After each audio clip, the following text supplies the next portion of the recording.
Welcome to MSI astrology 5 planetary conjunction. So ఈరోజు 5 planetary కంజంక్షన్లో మనము రవి, చంద్రుడు, బుధుడు, కుజుడు అండ్ శని కలిస్తే ఎలా ఉంటుంది, the conjunction of sun, moon, Mercury, Mars and Saturn.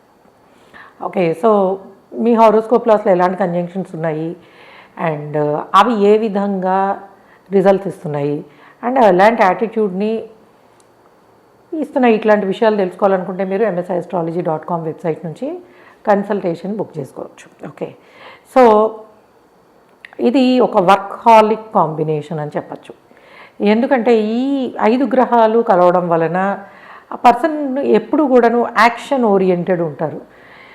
Because mind ఒకటి ఆలోచిస్తుంది అండ్ ఇమీడియట్గా ప్లాన్ ఆఫ్ యాక్షన్ అనేది ఉంటుంది, దాన్ని ఇంప్లిమెంట్ చేస్తారు. బికాజ్ సన్ మూన్ కలవడం కారణంగా మనసు ఏది చెప్తుందో అదే వాళ్ళ ఇంటర్నల్, అంటే వాళ్ళ సోల్ కూడా దాన్నే ఇష్టపడుతుంది. అండ్ మెర్క్యూరియన్ ఎనలైటికల్ స్కిల్స్, మార్స్ ఇచ్చే ఎనర్జీ అండ్ సాటర్న్ ఇచ్చే లైక్ డెడికేటెడ్ టైముని కూడా పట్టించుకోకుండా ఎంత పనినైనా బాధ్యతగా చేయగలిగే శక్తిని, సో ఈ కాంబినేషను అటువంటి లక్షణాలను ఇచ్చేస్తుంది మనిషికి. సో కాబట్టి యూజువల్లీ ఇట్లాంటి కాంబినేషన్స్ ఉన్నవాళ్ళు రోజుకి 15 నుంచి 20 గంటలు పని చేయడాన్ని, పని గురించే ఆలోచించడాన్ని ఇష్టపడతారని అర్థం.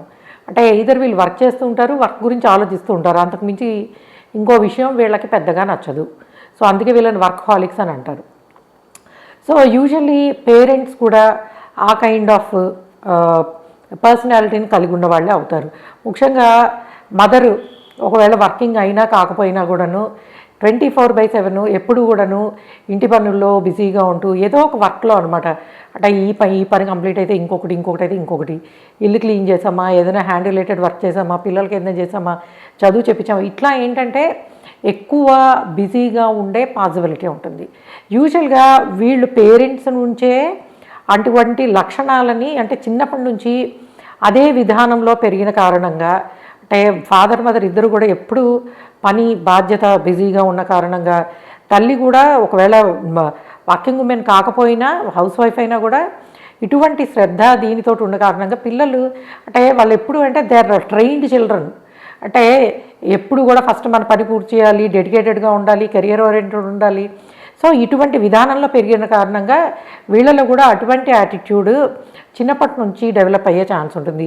కాకపోతే ఏంటంటే కొంచెము స్ట్రిక్ట్ పేరెంట్స్ ఉండడము అండ్ చిన్నప్పుడు కాస్త అబ్యూజివ్ చైల్డ్హుడ్, అంటే చిన్నప్పుడు దెబ్బలు తినడం. చూడండి, మనకి strict parents, of course Indian parents అని చెప్పేయచ్చు, ఎందుకంటే ఇండియన్ పేరెంట్స్ మోస్ట్లీ స్ట్రిక్ట్గానే ఉంటారు కాబట్టి. అఫ్కోర్స్ ఈ జనరేషను దగ్గర 2000 తర్వాత పేరెంట్స్ అయిన జనరేషన్స్ కొంచెం మారినా, but the core Indian nature of parenting అనేది మనకి 2 దెబ్బలేస్తే అన్నీ వస్తాయి అంటారు కదా, ఆ kind of parenting. Because Mars, Saturn and sun, moon ఈ కాంబినేషన్ అంతా ఏంటంటే ముందు చెప్పాలి, వినకపోతే వాళ్ళని ట్రైన్ చేయడంలో 4 దెబ్బలు పడ్డా పర్వాలేదు. సో ఈ కైండ్ ఆఫ్, అంటే చిన్నప్పుడు 4 దెబ్బలు ఇవి తిని పెరగడం వల్ల ఏంటంటే వీళ్ళు చాలా టఫ్ పర్సనాలిటీని కలిగి ఉంటారు. సో అలానే యూజువల్గా వీళ్ళ కమ్యూనికేషన్ చాలా స్ట్రైట్ ఫార్వర్డ్గా ఉంటుంది. అంటే ఏదైనా సరే మొహమాటం ఏమీ లేదు. ఇప్పుడు బిజినెస్లో ఉన్నామా లేదా అవతల వాళ్ళతో కన్వే చేసామా, ఏది చెప్పినా స్ట్రైట్ ఫార్వర్డ్గా ఉంటుంది, షుగర్ కోట్ అనేది ఉండదు. కుండ బద్దలు కొట్టినట్టు మాట్లాడడం అంటారు కదా, ఆ విధంగా ఏంటంటే యూజువల్గా మనసులో ఉన్నది, లేదా ఇప్పుడు ప్రాక్టికల్గా ఒక బిజినెస్ ఉంది, ఇద్దరు కలిసి చేస్తున్నారు, అవతల వాళ్ళు లేట్గా రావడము చేయడం వల్ల నష్టాలు వస్తున్నాయి అనుకుందాం. వీళ్ళు డైరెక్ట్గా చెప్తారు, మొహమాటమే ఉండదు. నీ బిహేవియరు, నీ నేచరు, నువ్వు అసలు అడాప్టెడ్గా, అంటే వర్క్ని అడాప్ట్ చేసుకోకపోవడం వలన ఇద్దరం సఫర్ అవ్వాల్సి వస్తుంది కాబట్టి లేటెస్ట్ సపరేట్, అంటే కలిపే విధానంలో కాకుండా యూజువల్గా విడిపోయినా పర్వాలేదు అన్నట్టు మాట తీరు ఉంటుంది. అయితే వీళ్ళ ప్రొఫెషనల్ లైఫ్కి, బిజినెస్కి, దానికి ఇది ఉపయోగకరంగా ఉంటుంది. కానీ పర్సనల్ లైఫ్లో ఏంటంటే కొంతవరకు ఇబ్బంది పడే పాసిబిలిటీ ఉంటుంది. అయితే టైం గడుస్తున్న కొద్దీ, ఏజ్ పెరుగుతున్న కొద్దీ కొంతవరకు వీళ్ళు కాస్త వాళ్ళ కమ్యూనికేషన్లో సాఫ్ట్నెస్ని తెచ్చుకోవడము, హార్డ్గా మాట్లాడకుండా, హార్ష్గా ఉండకుండా ఉండే విధానాన్ని కొంచెం మెచ్యూర్ డేజ్లో అలవాటు చేసుకునే పాసిబిలిటీ అనేది ఉంటుంది. సో దిస్ ఈజ్ దీని గుడ్ బ్యాడ్ టఫ్ ఇట్లా చెప్పకూడదు. This is a work హాలిక్ combination.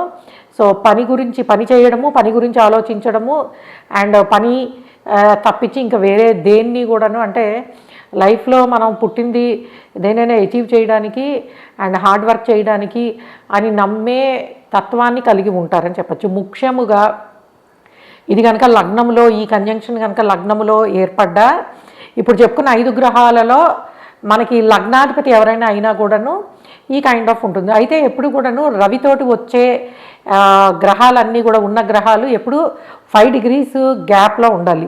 5 degrees కన్నా తక్కువ ఉన్న ఏ గ్రహం అయినా సరే కంబస్ట్ అయిపోతుంది. కాకపోతే కంబస్ట్ అయిన ప్లానెట్స్ కూడా 30 years తర్వాత నుంచి వాటి రిజల్ట్స్ని ఇస్తాయి. ఫర్ ఎగ్జాంపుల్ మూన్ కంబస్ట్ అయిందనుకోండి, ఎమోషనల్ యాంగిల్ అనేది మిస్ అవుతుంది. బట్ 30 years తర్వాత అరే వీళ్ళకి కూడా ఎమోషన్ ఉంది, వీళ్ళు కూడా వాళ్ళ కళ్ళమట్టి నీళ్ళు వస్తాయి అన్న సంగతి మనకి 30 years తర్వాత తెలుస్తుంది.